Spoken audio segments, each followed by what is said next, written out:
Question number 16 है, यदि ए और बी दो समुच्चय हों तो ए डिफरेंस बी, ए अंतर बी और बी डिफरेंस ए, बी अंतर ए को वेन आरेख द्वारा प्रदर्शित कीजिए। इसका सॉल्यूशन देखते हैं। हम यहाँ ए डिफरेंस बी या ए अंतर बी और बी डिफरेंस ए या बी अंतर ए को एक वेन आरेख द्वारा प्रदर्शित करते हैं। इस वेन आरेख में रेखांकित भाग को हम यहाँ पर ए अंतर बी या ए डिफरेंस बी से दर्शाते हैं। ए अंतर बी या ए डिफरेंस बी से तात्पर्य उन अवयवों का समुच्चय है जो समुच्चय ए में है किंतु समुच्चय बी में नहीं है, तथा इस भाग को हम बी डिफरेंस ए या बी अंतर ए से दर्शाते हैं। बी अंतर ए से तात्पर्य उन अवयवों का समुच्चय है जो समुच्चय बी में है किंतु समुच्चय ए में नहीं है, तथा शेडेड भाग को ए इंटरसेक्शन बी या ए सर्वनिष्ठ बी से दर्शाया गया है। ए सर्वनिष्ठ बी उन अवयवों का समुच्चय है जो समुच्चय ए और समुच्चय बी दोनों में है। क्वेश्चन नंबर 16 का अथवा क्वेश्चन देखते हैं। यदि u इक्वल 1 2 3 4 5, a इक्वल 2 3 और b इक्वल 4 5, मतलब u में हमें अवयव दिए गए हैं 1 2 3 4 5 और a के अवयव हैं 2 3 और समुच्चय b के अवयव हैं 4 5, तो a यूनियन b का डैश या हमें a संग b का हमें पूरक ज्ञात करना है तथा a डिफरेंस b या a अंतर b के मान ज्ञात कीजिए। सॉल्यूशन देखते हैं। u equal 1 2 3 4 5, a equal 2 3, b equal 4 5। हमें a यूनियन b ज्ञात करना है, तो a यूनियन b में वे अवयव आते हैं जो a में हो या b में हो, मतलब हमें समुच्चय a के अवयव देखना है और समुच्चय b के अवयव देखना है। तो a संग b में वे अवयव आएंगे जो समुच्चय a में है या समुच्चय b में है। इस तरह हमें a संग b या a यूनियन b प्राप्त होगा 2 3 4 5। अब हम a संग b का डैश या पूरक ज्ञात करते हैं, तो a यूनियन b के डैश में वे अवयव आएंगे जो समुच्चय u में हैं किंतु समुच्चय a संग b में नहीं है। इस तरह हमें प्राप्त होगा a संग b का डैश हमें प्राप्त होगा 1। अब हम a अंतर b या a डिफरेंस b ज्ञात करते हैं, तो a अंतर b या a डिफरेंस b से तात्पर्य होता है वे अवयव जो समुच्चय a में है किंतु समुच्चय b में नहीं है। इस तरह a डिफरेंस b या a अंतर b हमें प्राप्त होगा 2 3। क्वेश्चन नंबर 17 देखते हैं। तो क्वेश्चन नंबर 17 इस वर्ष रिड्यूस सिलेबस में है, अतः हम क्वेश्चन नंबर 17 का अथवा क्वेश्चन देखते हैं।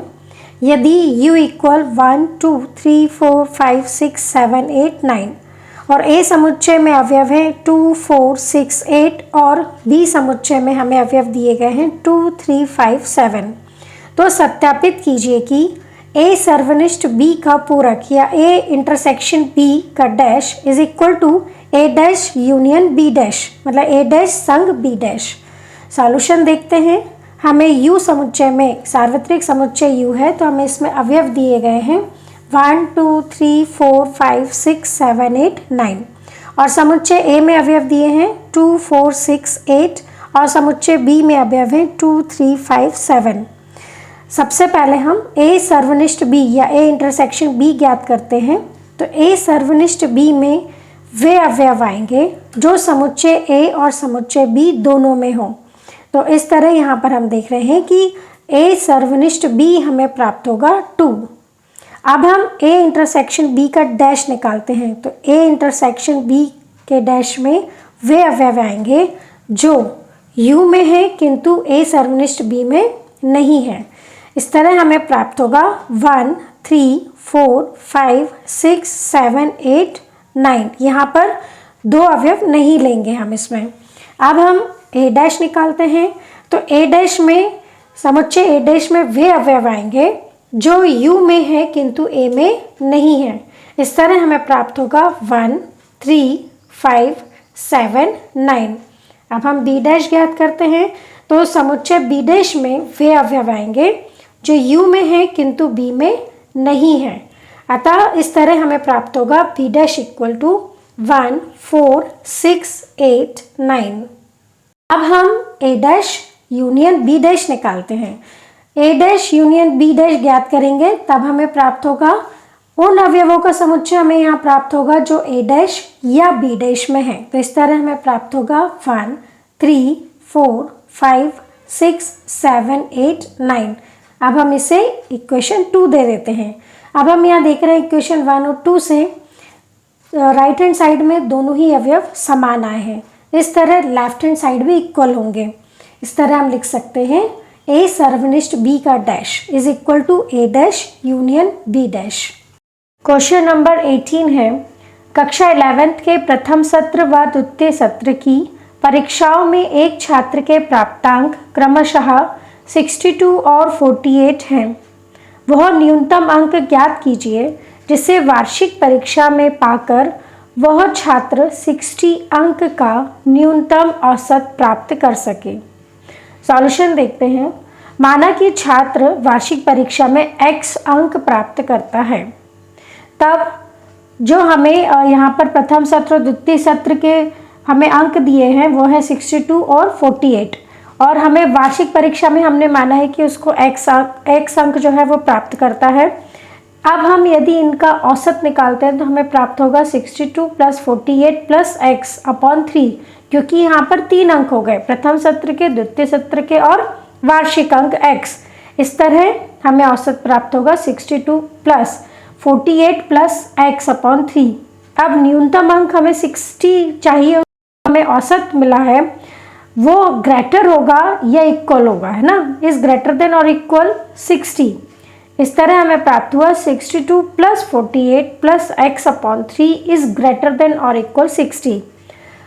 अब हमें इस असमीका को हल करना है। इस असमीका को हल कर हम x का मान प्राप्त कर सकते हैं। अब हम यहाँ पर 3 का मल्टीप्लाई करेंगे हम 60 में तो हमें प्राप्त होगा, और अब हम 62 + 48 प्लस करेंगे तो हमें प्राप्त होगा 110। इस तरह हमें प्राप्त होगा 110 + x इज ग्रेटर देन और इक्वल 180।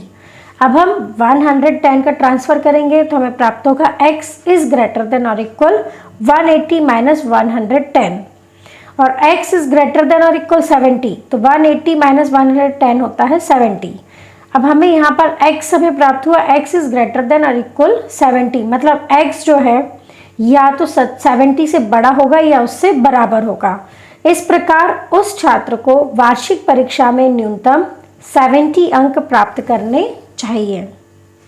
क्वेश्चन नंबर 18 का 8वां क्वेश्चन है, क्रमागत विषम संख्याओं के ऐसे युग्म ज्ञात कीजिए जिनमें दोनों संख्याएं 10 से बड़ी हो और उनका योगफल 40 से कम हो।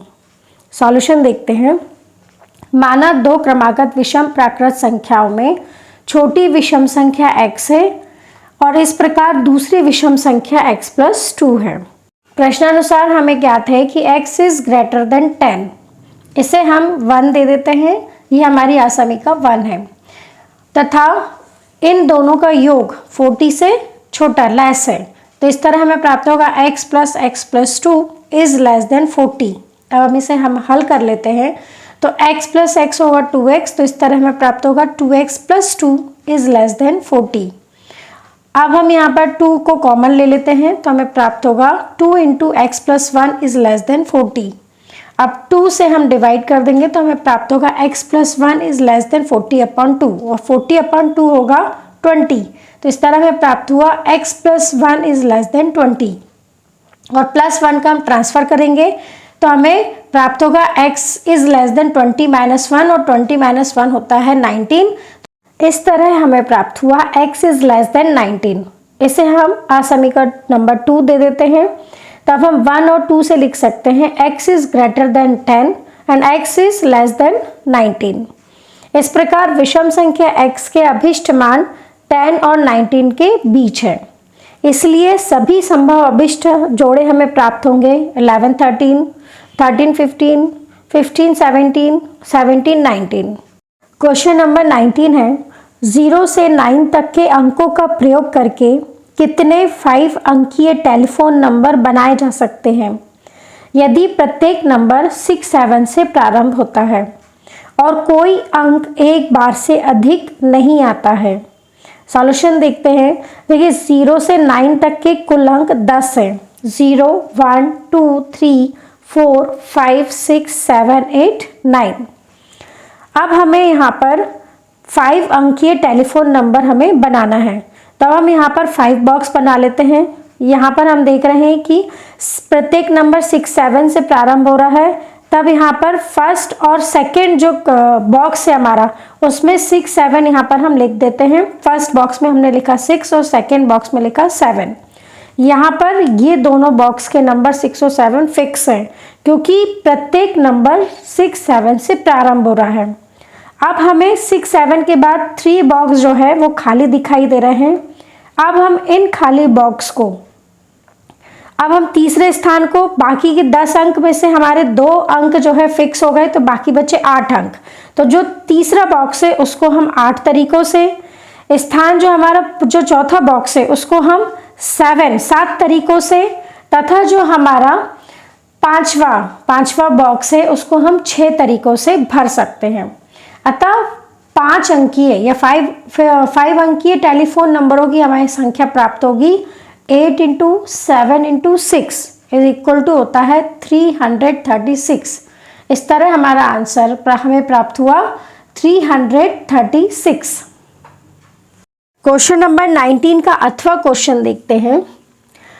r का मान ज्ञात कीजिए यदि 5 × 4pr is equal to 6 × 5pr - 1। Solution देखते हैं। हमें दिया गया है 5 × 4pr is equal to 6 × 5pr - 1। npr की वैल्यू होती है factorial n upon factorial n minus r। इस तरह हमें प्राप्त हुआ 5 × factorial 4 upon factorial 4 minus r is equal to 6 × factorial 5 upon factorial 5 minus r plus 1।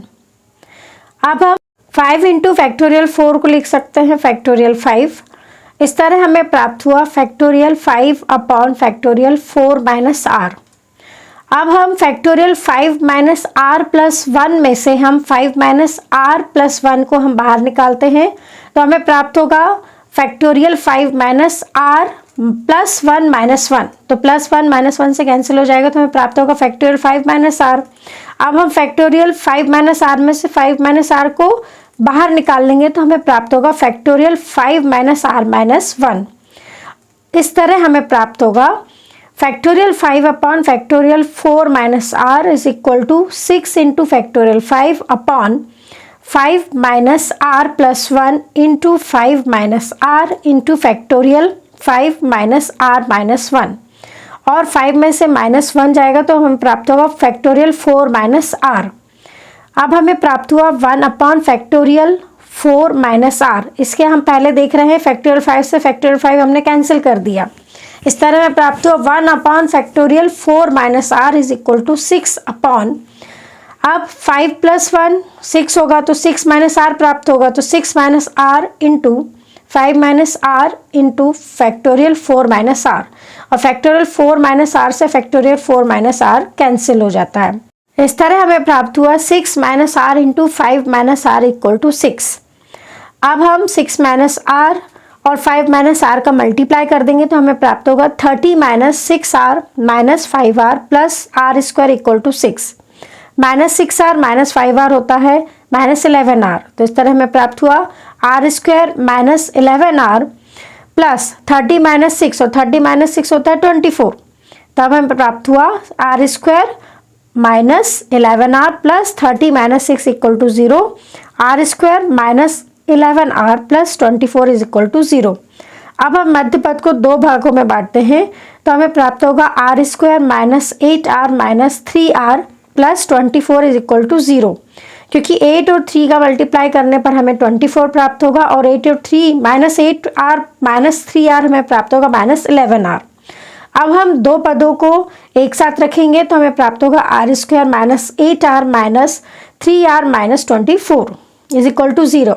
अब हम जो कॉमन है उसे हम बाहर निकाल लेते हैं, तो हमें प्राप्त होगा r into R minus 8 -3 into R minus 8 equal to 0। यहाँ पर r माइनस 8 कॉमन है, तो हमें प्राप्त होगा r minus 8 into R minus 3 is equal to 0।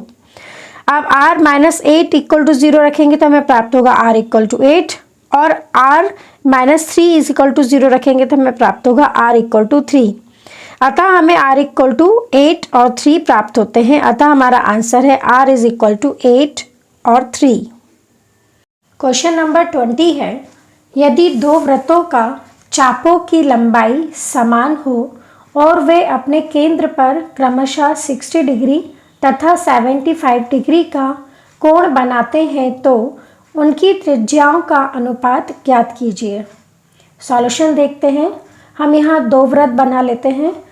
एक वृत्त जिसकी चाप की लंबाई L1 तथा त्रिज्या R1 लेते हैं और जिसमें हमको 60 डिग्री केंद्र पर अंतरित कोण दिया गया है, तथा दूसरा हम वृत्त ले लेते हैं। दूसरे वृत्त पर क्या अंतरित कोण है 75 डिग्री, चाप की लंबाई L2 और हम उसकी त्रिज्या R2 ले लेते हैं। अब हम L1 की वैल्यू निकालते हैं, तो L1 इक्वल टू होता है R1 इंटू थीटा, और यहाँ पर थीटा दिया हुआ है 60 डिग्री। 60 डिग्री को हम रेडियन माप में चेंज करेंगे तो हमें प्राप्त होगा L1 equal to R1 into 60 into pi upon 180। अब हम इसे हल करेंगे तो हमें प्राप्त होगा L1 equal to pi into R1 upon 3। अब हम L2 का मान निकाल लेते हैं, तो L2 इज इक्वल टू होता है R2 इंटू थीटा। अब हम थीटा की वैल्यू यहाँ पर रहती है 75 डिग्री, और 75 डिग्री को हम रेडियन माप में चेंज कर लेते हैं, तो हमें प्राप्त होगा L2 equal to R2 into 75 into pi upon 180। अब हम इसे हल करेंगे तो हमें प्राप्त होगा L2 equal to 5 pi R2 upon 12। चूँकि हमें दोनों वृत्तों के चापों की लंबाइयाँ समान दी गई है, मतलब L1 is equal to L2 दिया गया है। अब हम L1 और L2 की वैल्यू रख देते हैं, तो हमें प्राप्त होगा pi upon 3 into R1 is equal to 5 pi into R2 upon 12। इसे हम हल करेंगे, पाई से पाई कैंसिल हो जाएगा और 3 की टेबल में 12 आता 4 टाइम। इस तरह हमें प्राप्त होगा R1 is equal to 5 upon 4 into R2। अब हम R1 अपॉन R2 की हमें वैल्यू निकालनी है, तो R1 अपॉन R2 होगा 5 upon 4। R1 ratio R2 is equal to 5 ratio 4। अतः हमारा आंसर है 5 रेशियो 4। क्वेश्चन नंबर 20 का अथवा क्वेश्चन है, सिद्ध कीजिए कि 3 into sine pi by 6 into sec pi by 3 minus 4 into sine 5 pi by 6 into cot pi by 4 is equal to 1। Solution देखते हैं। हम लेफ्ट हैंड साइड लेकर चलते हैं, तो बाय लेफ्ट हैंड साइड, तो हमें जो सिद्ध करने के लिए दिया गया है हम उसका लेफ्ट हैंड साइड लेते हैं। तो लेफ्ट हैंड साइड है 3 into sine pi by 6 into sec pi by 3 minus 4 into sine 5 pi by 6 into cot pi by 4। अब हम यहाँ पर साइन पाई बाय 6 की वैल्यू रखते हैं, तो साइन पाई बाय 6 की वैल्यू होती है 1/2, सेक पाई बाय 3 की वैल्यू होती है 2 minus 4 into sine 5 pi by 6 को हम लिख सकते हैं sine pi minus pi by 6 into cot pi by 4 की वैल्यू होती है 1। इस तरह हमें प्राप्त होगा 3 into 1/2 into 2 minus 4 into sine pi minus pi by 6 into 1। 2 से 2 कैंसिल होगा तो हमें प्राप्त होगा 3 माइनस 4 इंटू, अब हम sign pi minus pi by 6, तो साइन पाई माइनस थीटा की वैल्यू होती है साइन थीटा, तो हम इसे लिख सकते हैं 3 minus 4 into sine pi by 6, और साइन पाई बाय 6 की वैल्यू होती है 1/2। तब हमें प्राप्त होगा 3 माइनस 4 इंटू 1/2, और 2 की टेबल में 4 आता है 2 टाइम। इस तरह हमें प्राप्त हुआ 3 माइनस 2, तो 3 माइनस 2 होता है 1, जो हमारा राइट हैंड साइड है। इस तरह सिद्ध हुआ कि 3 into sine pi by 6 into sec pi by 3 minus 4 into sine pi by 6 into cot pi by 4 is equal to 1। Question number 21 है, सिद्ध कीजिए कि sine x plus Y upon sine x minus Y is equal to tan X plus tan Y upon tan X minus tan Y. Solution देखते हैं। हमें सिद्ध करना है sine x plus Y upon sine x minus Y is equal to tan X plus tan Y upon tan X minus tan Y. हम left hand side लेकर चलते हैं, तो बाय लेफ्ट हैंड साइड, तो लेफ्ट हैंड साइड है sine x plus Y upon sine x minus Y. अब हम फॉर्मूले से हम लिख सकते हैं sine x plus Y is equal to होता है sine x into cos Y plus cos X into sine Y upon, अब हम यहाँ पर साइन x माइनस वाई का फॉर्मूला लिखते हैं, तो साइन x माइनस वाई का फॉर्मूला होता है sine x into cos Y minus cos X into sine Y. अब हम अंश व हर मतलब न्यूमरेटर और डिनोमिनेटर दोनों में cos X into cos Y से भाग दे देते हैं, तब हमें प्राप्त होगा sine x plus Y upon sine x minus Y is equal to tan X plus tan Y upon tan X minus tan Y, जो कि राइट हैंड साइड हमें प्राप्त हुआ। अतः sine x plus Y upon sine x minus Y is equal to tan X plus tan Y upon tan X minus tan Y. Question number 21 का अथवा question है, दर्शाइए कि tan 3x into tan 2x into tan X is equal to tan 3x minus tan 2x minus tan X. Solution देखते हैं। हमें यहाँ दर्शाना है tan 3x into tan 2x into tan X is equal to tan 3x minus tan 2x minus tan X. चूँकि हम जानते हैं 3x को हम लिख सकते हैं 2x प्लस एक्स। अब हम दोनों पक्षों में 10 ले लेते हैं, तो हमें प्राप्त होगा tan 3x is equal to tan 2x plus X. और हम फॉर्मूले से जानते हैं कि tan a plus B is equal to होता है tan a plus tan B upon one minus tan a into tan B. यहाँ पर a की जगह यहाँ पर 2x रखेंगे और b की जगह यहाँ पर x रखेंगे, तब हमें प्राप्त होगा tan 3x equal to tan 2x plus tan X upon one minus tan 2x into tan X. अब हम one minus tan 2x into tan X का हम क्रॉस मल्टीप्लिकेशन करेंगे, तिर्यक गुणा करेंगे, तो हमें प्राप्त होगा tan 3x minus tan 3x into tan 2x into tan X is equal to tan 2x plus tan X. अब हम minus tan 3x into tan 2x into tan X का ट्रांसफ़र करेंगे। इसी तरह राइट हैंड साइड से हम यहाँ पर ट्रांसफ़र करके लेफ्ट हैंड साइड में लेकर आएंगे ten 2x plus tan x को, तब हमें प्राप्त होगा tan 3x minus tan 2x minus tan X is equal to tan 3x into tan 2x into tan X. अब हम इसे इस तरह भी लिख सकते हैं, लेफ्ट हैंड साइड को राइट हैंड साइड में और राइट हैंड साइड को लेफ्ट हैंड साइड में, तब हमें प्राप्त होगा tan 3x into tan 2x into tan X is equal to tan 3x minus tan 2x minus tan X. इति सिद्धम।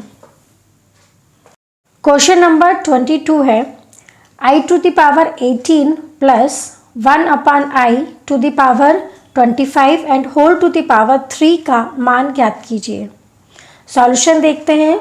i to the power 18 plus 1 upon i to the power 25 and whole to the power 3 का मान हम यहाँ पर ज्ञात करते हैं।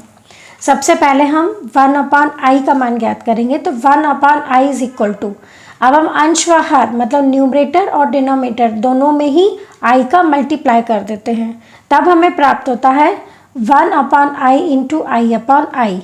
अब हम अंश का अंश में गुणा करेंगे और हर का हर में, तो यहाँ पर 1 इंटू आई, तो 1 इंटू आई होगा i और i इंटू आई होगा आई स्क्वायर, और आई स्क्वायर की वैल्यू होती है -1। इस तरह हमें प्राप्त हुआ -i। अब हम 1 अपॉन i को -i लिख सकते हैं। अब i टू द पावर 18 को हम लिख सकते हैं i square to the power 9 plus, और -i टू द पावर 25 को हम लिखेंगे -i into I to the power 24। मतलब यदि बेस सेम हो तो पावर प्लस हो जाती है, and whole to the power 3। अब हम आई स्क्वायर की वैल्यू जो है रख देते हैं, आई स्क्वायर की वैल्यू होती है -1, तो -1 to the power 9 plus minus होता है -i into I square to the power 12, मतलब i टू द पावर 24 को हमने लिखा है i square to the power 12 and whole power is 3। अब हम यहाँ पर -1⁻9 का हम वैल्यू निकालेंगे, तो -1 के ऊपर पावर चूँकि ऑड नंबर है, विषम संख्या है, इसीलिए इसकी वैल्यू होगी -1।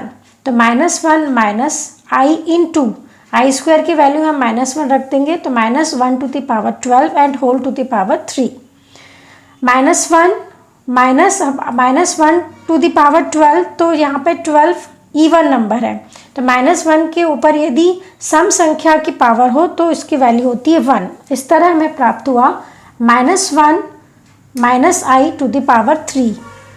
अब हम यहाँ पर a plus B to the power 3 का फॉर्मूला हम रखेंगे, तो इसकी वैल्यू होती है a³ plus 3 into A square into B plus 3 into A B square plus b³।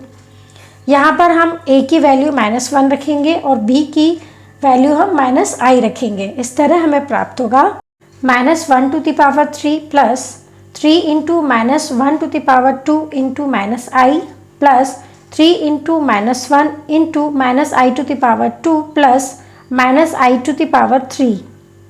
-1 to the power 3 है, तो चूंकि यहाँ पर -1 के ऊपर घात में जो है 3 विषम संख्या है, अतः इसका मान होगा -1। अब हम 3 into -1 to the power 2 into -i को हम हल करेंगे, तो हमें प्राप्त होगा -3i। अब हम 3 into -1 into -1 to the power 2 को हम सॉल्व करेंगे, तो हमें प्राप्त होगा +3 plus -i to the power 3 को हम हल करेंगे, तो हम इसे लिख सकते हैं -i इंटू आई स्क्वायर, और आई स्क्वायर की वैल्यू होती है -1। इस तरह -i इंटू -1 की वैल्यू होगी +i। इस तरह हमें प्राप्त होगा -1 -3i प्लस 3 प्लस i। अब हम -1 प्लस 3 को करेंगे, तो हमें प्राप्त होगा 2 और -3i प्लस i होगा -2i। इस तरह हमें इसकी वैल्यू प्राप्त हुई 2 - 2i, अतः हमारा आंसर है 2 - 2i। क्वेश्चन नंबर 22 का 8वां क्वेश्चन है, सम्मिश्र संख्या 1 + i upon 1 - i minus 1 - i upon 1 + i का मापांक ज्ञात कीजिए। सॉल्यूशन देखते हैं। सबसे पहले हम 1 + i upon 1 - i minus 1 - i upon 1 + i को हल कर लेते हैं। अब हम यहाँ पर एलसीएम लेते हैं, तो एलसीएम हमें प्राप्त होगा 1 - i इंटू 1 + i। अब हम इसे हल करेंगे, तो हमें प्राप्त होगा 1 + i whole square minus 1 - i whole square upon 1 - i into 1 + i। अब हम यहाँ पर a + b होल स्क्वायर का फॉर्मूला यहाँ पर लगा देते हैं, तो हमें प्राप्त होगा 1 + i² + 2i माइनस, और 1 - i होल स्क्वायर को हम हल करेंगे, तो हमें प्राप्त होगा 1 + i² - 2i। अब हम डिनोमिनेटर को हल करेंगे, तो डिनोमिनेटर में है 1 - i इंटू 1 + i। इसे हम a + b into a - b से हम हल करेंगे, तो इसकी वैल्यू होती है a² - b²। a की वैल्यू यहाँ पर 1 और b की वैल्यू i, तो इस तरह हमें प्राप्त हुआ 1 - i²। जैसा कि हम जानते हैं कि i² की वैल्यू होती है -1, इस तरह हमें प्राप्त होगा 1 - 1 + 2i माइनस 1 - 1 - 2i, और +1 - 1 को हम कैंसिल कर देंगे, तो हमें प्राप्त होगा 2i, और माइनस इंटू माइनस होगा प्लस, तो इस तरह हमें प्राप्त होगा 2i + 2i अपॉन 1 + 1, i² की वैल्यू -1, 2i + 2i होगा 4i। इस तरह हमें प्राप्त होगा 4i अपॉन 2। 2 की टेबल में 4 2 टाइम, इस तरह हमें प्राप्त हुआ 2i। अब हम 2i का मापांक ज्ञात करेंगे। तो मापांक यदि z जो है a + ib हो, तो हम इसका मापांक निकालते हैं mod z = √a² + b²। हम 2i को लिख सकते हैं 0 + 2i, यहाँ पर a की वैल्यू 0 और b की वैल्यू 2 है, तो इस तरह 2i का मापांक mod 2i की वैल्यू होगी √0² + 2²। 0 का स्क्वायर होगा 0 और 2 का स्क्वायर होगा 4। इस तरह हमें प्राप्त हुआ √4, और √4 की वैल्यू होती है 2। इस तरह हमें आंसर प्राप्त हुआ 2। क्वेश्चन नंबर 23 देखते हैं। क्वेश्चन नंबर 23 इस वर्ष रिड्यूस सिलेबस में है। अतः हम क्वेश्चन नंबर 23 का अथवा क्वेश्चन देखते हैं। अथवा क्वेश्चन है, यदि x plus I Y is equal to A plus I B upon A minus I B है तो सिद्ध कीजिए कि X square plus Y square is equal to 1।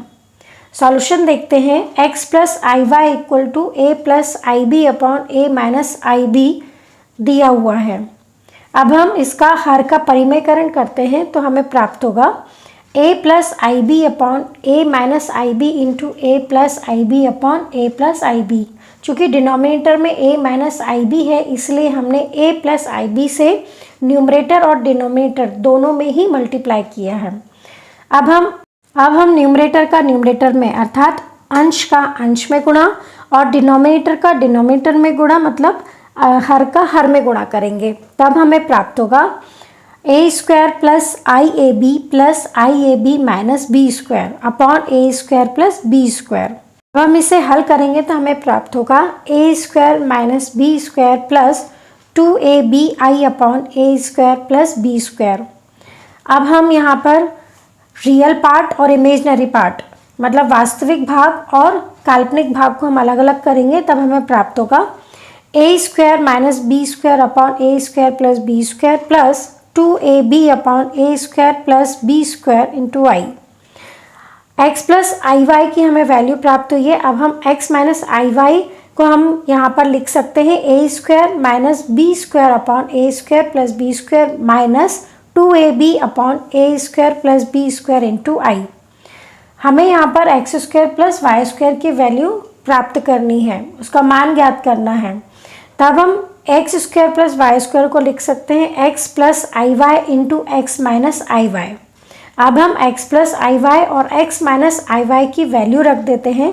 तब हमें प्राप्त होगा a square minus b square whole to the power 2 upon a square plus B square and whole to the power 2 minus 4a square b square upon a square plus B square and whole to the power 2 into I square, और I square की value होती -1। इसे हम हल करेंगे तो हमें प्राप्त होगा a square minus b square and whole to the power 2 upon a square plus B square and whole to the power 2 plus 4a square b square upon a square plus B square and whole to the power 2। अब हम यहाँ पर LCM ले लेते हैं। तब हमें प्राप्त होगा a square plus B square minus 2a square b square plus 4a square b square upon a square plus B square and whole to the power 2। हम इसे हल करेंगे तो हमें प्राप्त होगा a square plus B square plus 2a square b square upon a square plus B square and whole to the power 2। अब यहाँ पर जो न्यूमरेटर अंश है वो हमें फॉर्मूला बन रहा है यहाँ पर a square plus B square and whole to the power 2, और डिनोमिनेटर में भी a square plus B square and whole to the power 2 है। हम इसे कैंसिल कर देंगे तो हमें प्राप्त होगा 1। इस तरह सिद्ध हो गया कि X square plus Y square की वैल्यू 1 है। अतः X square plus Y square equal to 1।